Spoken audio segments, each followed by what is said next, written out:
cumprimento os irmãos com a paz do Senhor Jesus.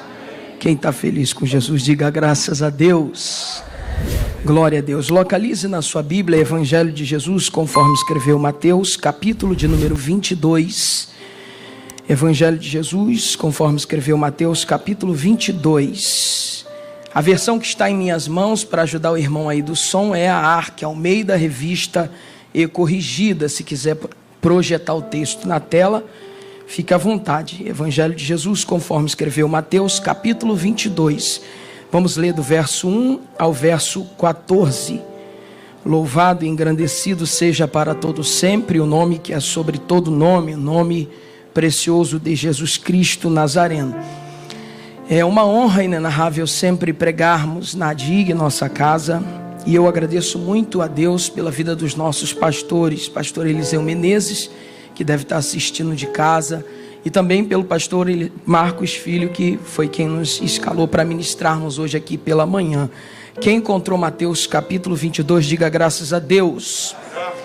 Eu sei que a igreja gosta mais de mensagens de conforto, consolo, né? E o Espírito da Graça acendeu dentro de mim uma palavra de despertamento para esta manhã. Como é uma manhã de ensino, a gente vai despertar acerca de algumas realidades do reino de Deus. Mateus 22, primeiro, verso 1 diz assim: Então Jesus, tomando a palavra, tornou a falar-lhes em parábolas, dizendo... Se tornou a falar é porque falou antes. Atente aos detalhes. O reino dos céus é semelhante a um certo rei que celebrou as bodas de seu filho. Enviou os seus servos a chamar os convidados para as bodas, e estes não quiseram vir. Depois enviou outros servos, dizendo: Dizei aos convidados: Eis que tenho o meu jantar preparado, os meus bois e cevados já mortos, e tudo já está pronto, vinde às bodas. Porém, eles não fazendo caso, foram um para o seu campo e o outro para o seu negócio. E os outros, apoderando-se dos servos, ultrajaram e mataram. E o rei, tendo notícia disso, encolerizou-se, e enviando os seus exércitos, destruiu aqueles homens, aqueles homicidas, e incendiou a sua cidade. Então disse aos servos: As bodas na verdade estão preparadas, mas os convidados não eram dignos. E depois, as saídas dos caminhos, e convidai para as bodas todos quanto que encontrar. Diga comigo, todos. Maravilha. Todos quantos encontrares. E os servos, saindo pelo caminho, ajuntaram todos quantos encontraram, tanto maus como bons. E a festa nupcial ficou cheia de convidado. E o rei, entrando para ver os convidados, viu ali um homem que não estava trajado com veste nupcial. E disse-lhe: Amigo, como entrastes aqui, não tendo veste nupcial? E ele emudeceu. E disse então o rei aos servos: Amarrai-os de pés e mãos, e lançai-os nas trevas exteriores. Ali haverá pranto e ranger de dentes. Verso 14, toda a igreja, 1, 2, 3. Porque muitos são chamados, mas poucos escolhidos. Mais uma vez, o 14, 1, 2, 3. Porque muitos são chamados, mas poucos escolhidos. Toma o teu assento, exaltando e bendizendo ao Eterno. Quando a gente estuda os evangelhos, a gente precisa entender que cada evangelista escreveu para um povo específico. E em cada um dos evangelhos trazem uma imagem acerca de Jesus. Quando a gente vai ler Apocalipse capítulo 4, versículo 7, a Bíblia fala de 4 seres viventes, ali em Apocalipse 4, 7, que estavam diante do trono e reverenciavam o que se assentava sobre o trono. E esses 4 seres viventes são uma tipificação de Jesus nos 4 evangelhos. No evangelho de Mateus, Jesus é representado como leão. Por quê? Porque o evangelho de Mateus foi escrito para os judeus, e os judeus aguardavam o Machia, no hebraico Messias, prometido de Israel, que no grego a gente chama de Cristo. No evangelho de Marcos, Jesus é representado como um bezerro, e o bezerro é símbolo absoluto de servidão. E ele é representado como um bezerro por quê? Porque ele foi escrito para os romanos. Os romanos eram a maior potência mundial daquela época. E Jesus está dando no Evangelho de Marcos o símbolo de submissão. Bezerro é um símbolo de animal domesticável. E Jesus, em nenhum dos evangelhos, falou tanto de servir como no Evangelho de Marcos. No próprio Evangelho de Marcos ele diz: eu não vim para ser servido, mas para servir e dar a minha vida em resgate de muitos. No Evangelho de Lucas, Jesus é representado como um homem perfeito. Por quê? Porque ele é escrito para os gregos, e os gregos eram antropocentristas, colocavam o homem no centro, cultuavam o corpo humano, cultuavam a intelectualidade humana, e Jesus é representado como filho do homem, o homem perfeito. No último evangelho, o Evangelho de João, Jesus é representado como a águia que voa, porque a teologia joanina vai trabalhar a teologia do enviado. Diferente dos 3 evangelhos anteriores, no Evangelho de João, ele já começa dizendo que no princípio era o verbo estava com Deus e o verbo era o próprio Deus. João é o único que não se preocupa em trazer a vida biológica de Jesus. Ele já começa falando da sua transcendentalidade, ele já começa dizendo que Jesus é pré-existente. Então é o Evangelho do enviado, do verbo que se fez carne para habitar entre nós. Bom, estamos falando do Evangelho de Mateus, e no capítulo 22, se estamos falando do Evangelho de Mateus, a gente tem que entender que Jesus escreveu para judeus. Então tudo que está escrito no Evangelho de Mateus tem uma tensionalidade em trazer uma mensagem para os judeus. Observe que Jesus está dizendo que o reino dos céus é semelhante a um certo rei que celebrou as bodas para o seu filho. Ele começa falando sobre bodas, e bodas é uma palavra que está intrinsecamente ligada ao reino de Deus na cultura judaica. E ele diz que quando o rei manda os primeiros servos para convidar aquele grupo específico, eles desdenharam do convite, não atenderam o convite. Eles foram chamados para as bodas, só que não atenderam o convite. Novamente foram chamados para as bodas, uns foram para o campo, outros para os seus negócios, e outros mataram aqueles servos que haviam sido enviados. É óbvio que Jesus está falando aqui sobre os judeus. O convite das bodas foi estendido para os judeus, mas eles desdenharam desse convite, matando os profetas, e não só os profetas, mas posteriormente os irmãos no cristianismo, como por exemplo o próprio Paulo não foi assassinado pelos judeus porque apelou para César em Roma. Tentaram tirar a vida do apóstolo Paulo, mas isso é uma outra história. E a Bíblia diz que mataram esses servos, foram convidados para as bodas, mas mataram esses servos. Em uma outra passagem Jesus vai dizer: Jerusalém, Jerusalém, que mata os seus profetas. A Bíblia diz que ele veio para o que era seu, o seu povo, os judeus, mas estes não receberam, e todos quanto receberam, deu-lhes o direito de serem filhos de Deus. É a partir desta rejeição judaica do reino que foi proclamado por Jesus, eles rejeitam o Evangelho, e uma porta se abre para a graça. Dentro da parábola dissertada por Jesus no capítulo 22, Jesus vai dizer que eles mandam matar aqueles servos, e o rei, quando soube disso, se encolerizou e destruiu a cidade. Isso é uma inferência direta à destruição da cidade de Jerusalém por mãos do general Tito no ano 70 depois de Cristo. Uma vez que estes desdenham do convite, matando os servos, a Bíblia diz que o rei se encolerizou e destruiu a sua cidade. E a partir disso, o convite se abriu para todos. Quando estes que primeiro foram chamados, a saber, os judeus, rejeitam a proposta do reino, do evangelho do reino, a proposta é aberta a todos. E agora o rei vai mandar os seus servos dizerem: convidem todos quanto vocês quiserem, pode chamar, bons e maus. Muitos são chamados, mas para entrar, só entrarão os escolhidos. Quem está entendendo isso aqui, diga graças a Deus. Partindo desta premissa, tem muita gente que está no reino, mas não faz parte do reino. Tem muita gente que está dentro do reino, mas não terá participação nesse reino. Olha que coisa forte.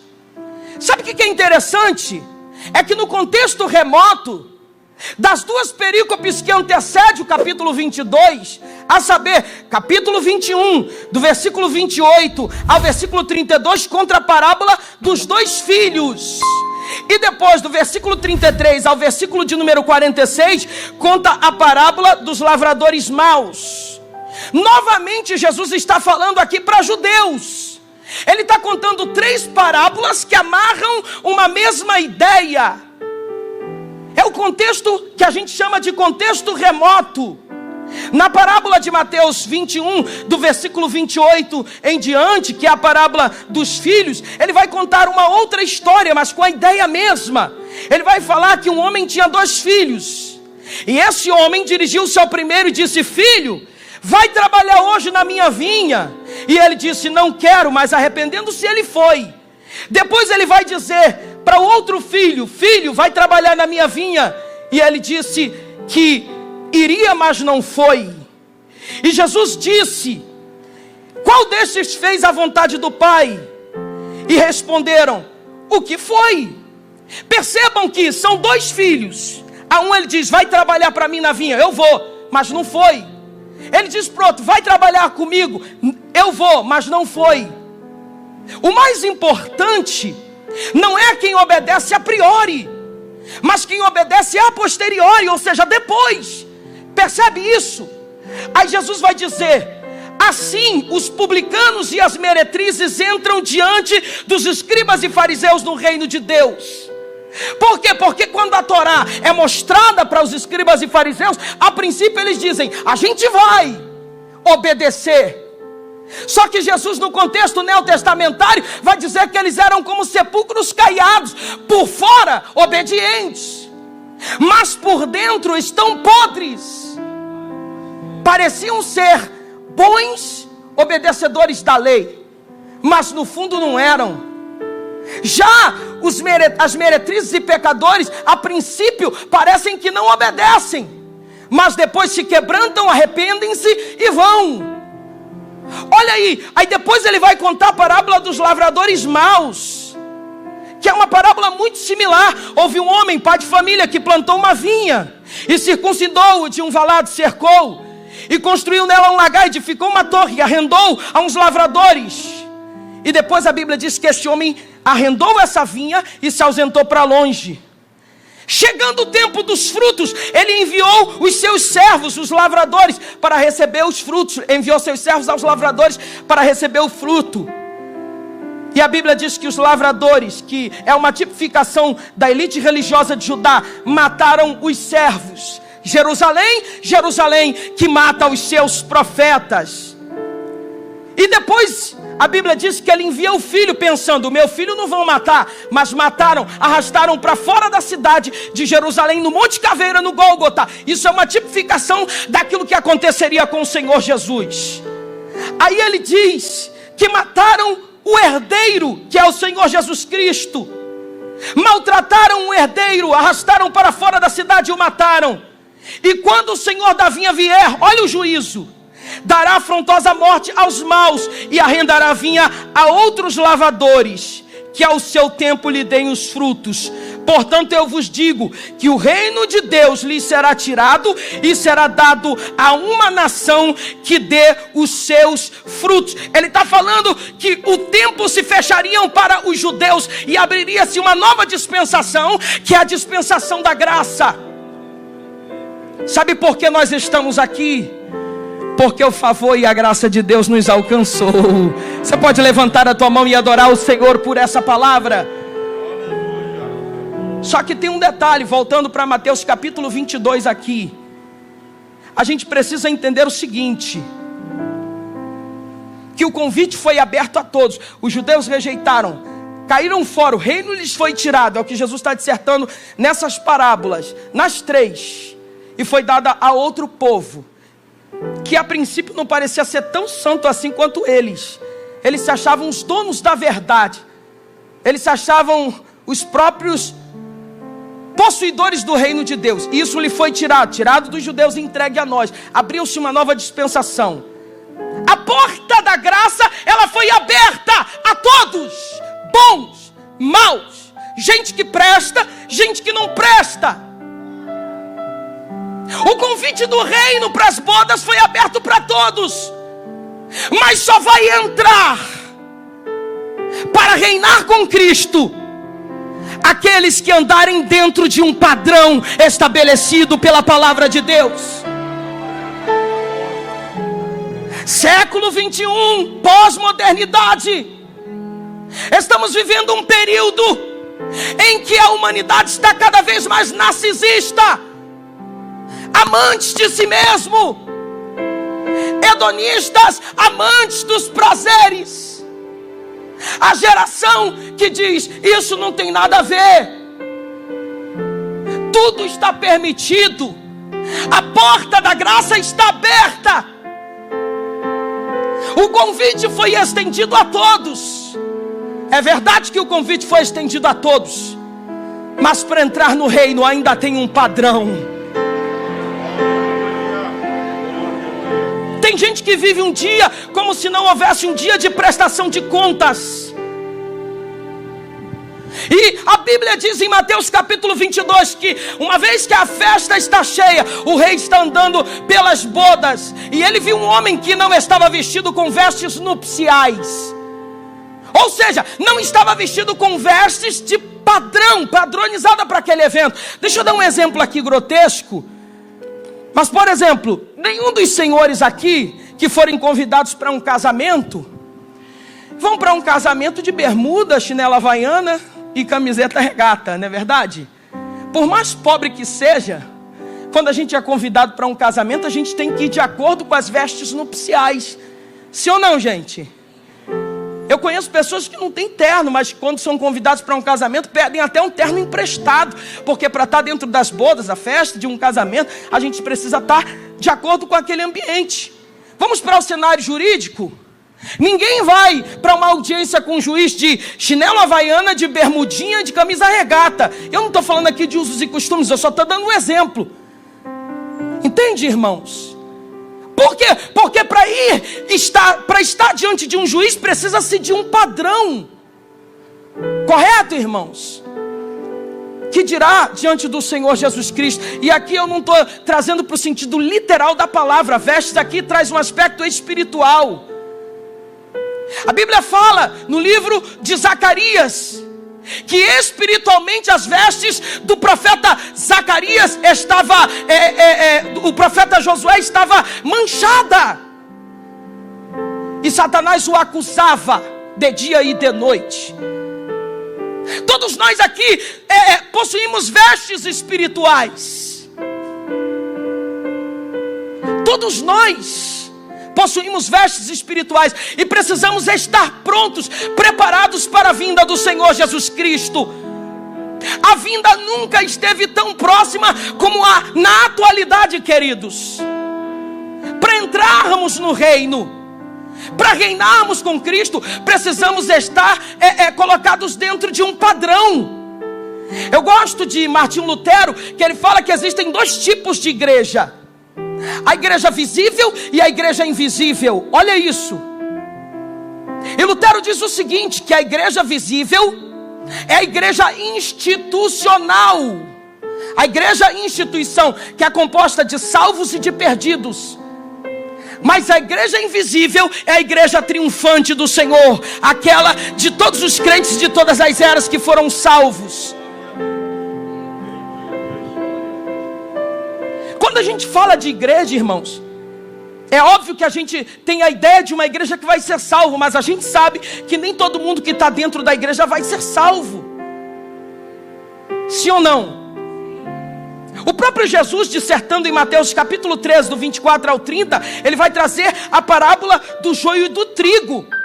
E é interessante que Jesus começa dissertando dizendo que o reino dos céus é semelhante a um homem que semeou uma semente em seu campo. Observe que essas parábolas, quando Jesus começa a contar ele começa com essa expressão: o reino dos céus será semelhante a, e conta a parábola. Ele diz que enquanto esses homens dormiam, o inimigo semeou o joio no meio do trigo. O inimigo semeia o joio no meio do trigo. E é interessante que Jesus vai dar a explicação da parábola. Ele diz que o que semeia a boa semente é o Filho do Homem, Jesus. Ele diz que o campo é o mundo. Ele diz que a boa semente são os filhos do reino. Olha como Jesus, o próprio Jesus está fazendo a exegese do texto, dizendo que a boa semente são os filhos do reino. O joio são os filhos do maligno que foram infiltrados dentro do reino. E o inimigo é o próprio diabo. Olha que coisa forte, irmãos. Não sou eu que estou falando, é Jesus que está dizendo. E ele diz na parábola que quando a erva cresceu e frutificou, apareceu também o joio. Vou repetir. Quando a erva cresceu e frutificou, apareceu também o joio. O joio só vai aparecer quando os resultados do trigo aparecerem também. Então virá o contraste. Não agora, mas em casa coloca no YouTube. No Google. Diferença de trigo e para joio. Você vai ver que eles são idênticos. A diferença é que o trigo, ele dobra quando o vento passa. Ele dobra, o joio permanece firme ali. É inquebrável. Percebam que em diversas parábolas, Jesus está falando de salvos e de perdidos. A parábola do trigo e do joio revela isso. Deixa crescer. É interessante que a fertilidade do trigo, ela vai revelar a esterilidade do joio. Essa é a diferença. É que o trigo dá fruto, o joio não. Essa é a diferença. É que o joio só aparece quando o trigo quando o trigo começa a produzir seus efeitos. Aí o que a gente faz, Eliade? A gente sai fazendo uma cata, separando? Claro que não. Quando os discípulos disseram para Jesus, vamos arrancar esse negócio aí, Jesus disse, deixa crescer até a colheita, que no caso é a consumação dos séculos. O joio será queimado, o trigo será posto em celeiro. Então perceba que em toda a história do evangelho, da igreja, do próprio Israel, sempre vai existir salvos e perdidos. Jesus começa dizendo em uma outra parábola, Mateus 13, do 47 ao 50, ele diz, o reino dos céus é semelhante ainda a uma rede que, lançada ao mar, recolhe toda sorte de peixe, ou toda espécie de peixe, e quando já está cheia, os pescadores arrastam-na para a areia, e assentado escolhem os bons para os cestos, e os ruins deitam ao mar. Interessante que não é o homem quem faz essa separação, é o próprio Deus quem vai fazer essa separação. O que precisamos fazer, Eliade, é estar preparados. Nunca em toda a história da humanidade estivemos tão perto da vinda do Senhor Jesus Cristo como estamos agora. E a cada dia que passa, a gente tem visto uma geração indiferente à palavra de Deus. Um espírito de apostasia impera nesta última hora. Os irmãos vão observar que a cada dia que passa, está ficando mais estreito para a igreja habitar no planeta Terra. As leis que estão sendo elaboradas em Brasília estão contrastando profundamente com a santa, poderosa e expressiva palavra de Deus. Sociólogo e filósofo polonês Zygmunt Bauman disse que a nossa geração atual da pós-modernidade é uma geração líquida, em que os valores estão se diluindo. Não há mais uma geração sólida. Os relacionamentos são líquidos. As pessoas já não têm mais constância naquilo que fazem.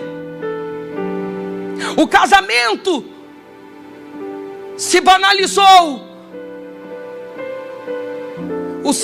O casamento heterossexual, vale a pena a gente dizer,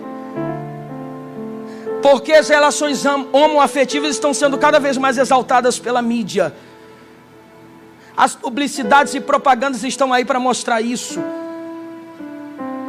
A palavra de Deus é aquilo que o apóstolo Paulo escreveu na carta aos Romanos, no capítulo de número 1. Ele diz que mudaram a verdade de Deus em mentira, honrando mais a criatura do que o Criador.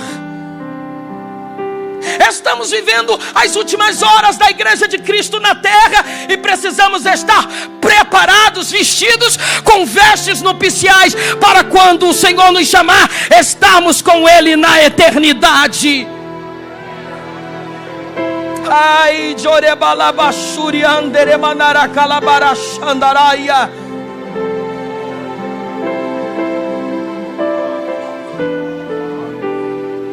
Precisamos estar prontos, porque muitos são chamados, mas poucos escolhidos.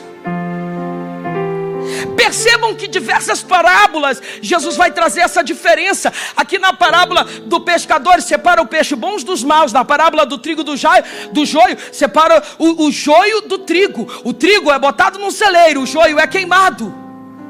Na parábola aqui que nós estamos falando, quem não está vestido com vestes nupciais é lançado nas trevas exteriores, onde há pranto e ranger de dentes.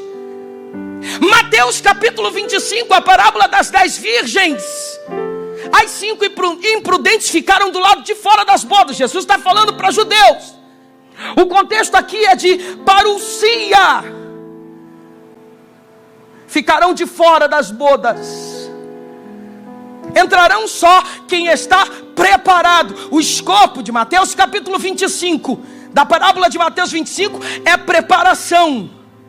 Mateus 25 é preparação. O último texto, o último versículo amarra toda a ideia. Observe que todas as parábolas de Jesus, pode observar como Jesus era didático naquilo que ele ensinava.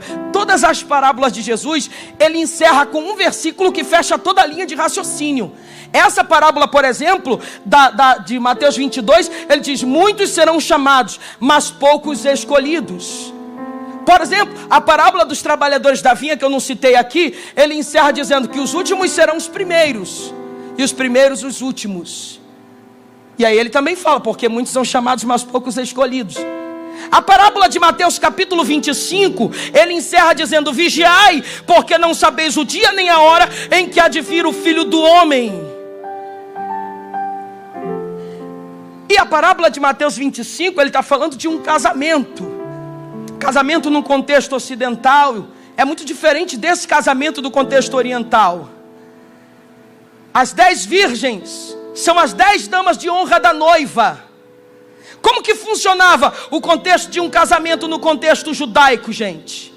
Funcionava assim: o transcurso de um casamento acontecia em 3 etapas diferenciadas. A primeira, vinha o compromisso, quando os pais do moço, ele se declarava para os pais da moça, e ali havia formalmente um contrato entre os nubentes e entre os pais, um acordo: quero casar com a sua filha.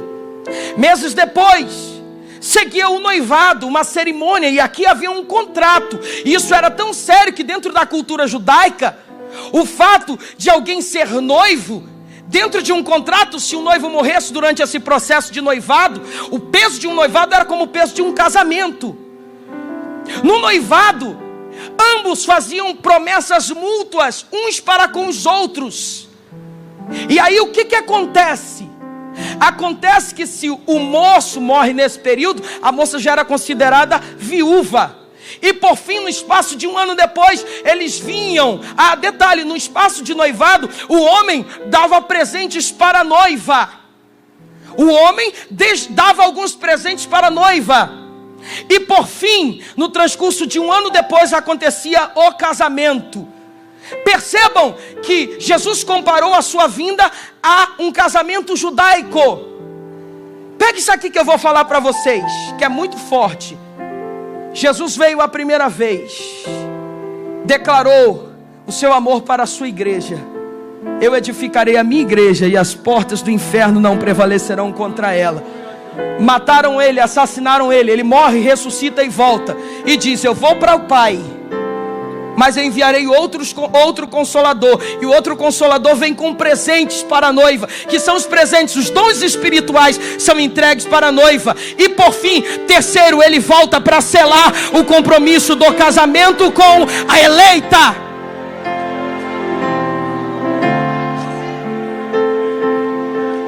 E no final, a data do casamento era marcada no contexto judaico. Ele poderia acontecer em qualquer hora daquele dia. Jesus vai dizer em Mateus 25 que o reino de Deus será semelhante a 10 virgens. Ele começa dizendo que saíram ao encontro do noivo. Quem eram essas 10 virgens? 10 damas de honra, que iam em direção à casa do noivo, esperavam o noivo sair. Quando ele saía, ia fazendo um cortejo nupcial com as 10 damas de honra da noiva, mas os amigos do noivo iam fazendo um cortejo nupcial de danças, alegria, música. Isso era um contexto de um casamento na cultura judaica. Ia da casa do noivo até a casa da noiva, pegava a moça e voltava para o lugar onde era a festa, as bodas, e a porta se fechava. Só que o contexto também traz ideia de salvos e de perdidos. 5 estavam preparadas, 5 estavam despreparadas. O texto é claro ao dizer que tardando o noivo a vir, isso já era um sinal, porque a igreja primitiva já aguardava o Senhor Jesus no primeiro século da era cristã. Vocês vão perceber que Jesus morre na cruz do Calvário. Quando ele ressuscita, Atos capítulo 1, versículo 6, os discípulos olham para Jesus e dizem: mestre, é agora que tu vais restaurar o reino de Israel? É agora que Israel vai reinar sobre as demais nações? E Jesus vai dizer: não vos compete saber os tempos ou as estações que o Pai estabeleceu pelo seu próprio poder, mas eu derramarei a virtude do Espírito Santo que há de vir sobre vós, e ser-me-eis testemunhas, tanto em Jerusalém como em toda a Judeia, Samaria e até os confins da terra. E aí, dentro do contexto de Atos 1, Jesus sobe, os anjos descem, Jesus é ocultado pelas nuvens dos céus e é assunto aos céus. A igreja já esperava Jesus no primeiro século da era cristã. Só que tardando o noivo a vir, todas elas tosquenejaram. Gente, só para vocês terem ideia, o primeiro evangelho é escrito aproximadamente entre 60 a 65 depois de Cristo, que é o evangelho de Marcos. Por que Jesus aproximadamente na sua ascensão sobe no ano 30 e o primeiro evangelho só é escrito 35 anos depois, 60 a 65? Por quê? Porque eles aguardavam uma parousia, uma vinda iminente. Não achavam que iam demorar muito, mas Jesus já tinha dado a deixa, tardando o noivo a vir. 2000 anos de espera. Só que eu creio que a gente está mais perto do que nunca.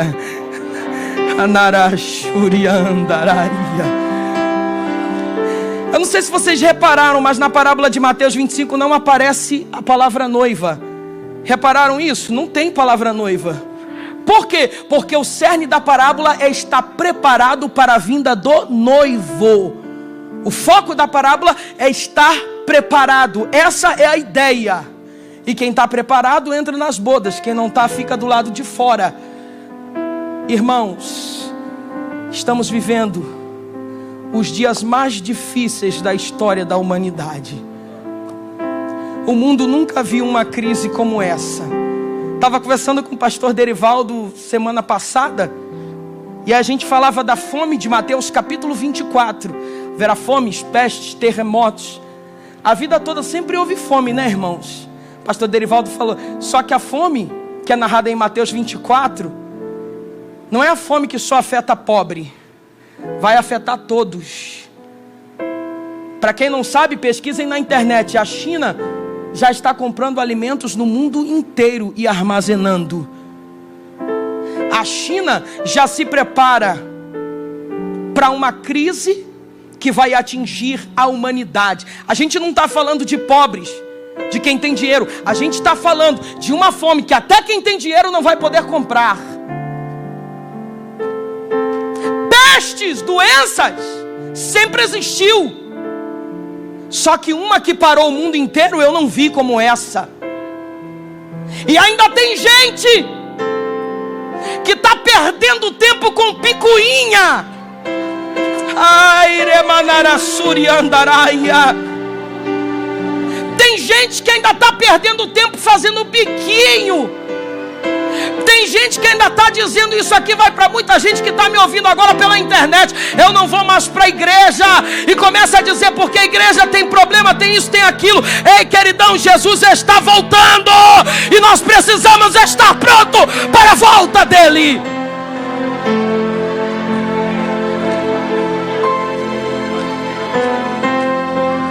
Os padrões bíblicos são completamente contrastantes das filosofias pós-modernas. Percebam que o mundo afunda-se cada vez mais em suas filosofias, e a consequência disso, uma geração que está cada vez mais vazia de Deus, porque mudaram a verdade de Deus em mentira, amando mais a criatura, narcisismo, do que o Criador.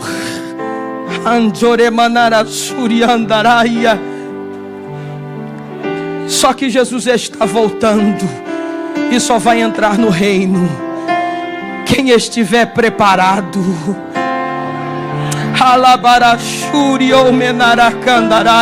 É manhã de você colocar a tua vida no altar. É manhã de voltar a trancar a porta do quarto e chorar no altar de Deus. É manhã de voltar a ler a palavra.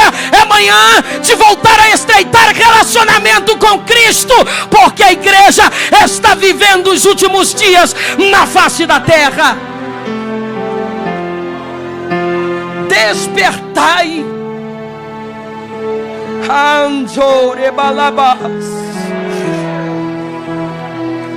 Quando o pastor Marcos falou comigo: Eliardo, você traz a palavra no domingo pela manhã, eu esbocei outra mensagem. Deus disse: não, fala para a minha igreja que eu estou voltando. Volta a falar que eu estou voltando. Diga para a minha igreja que para entrar no reino ainda tem um padrão.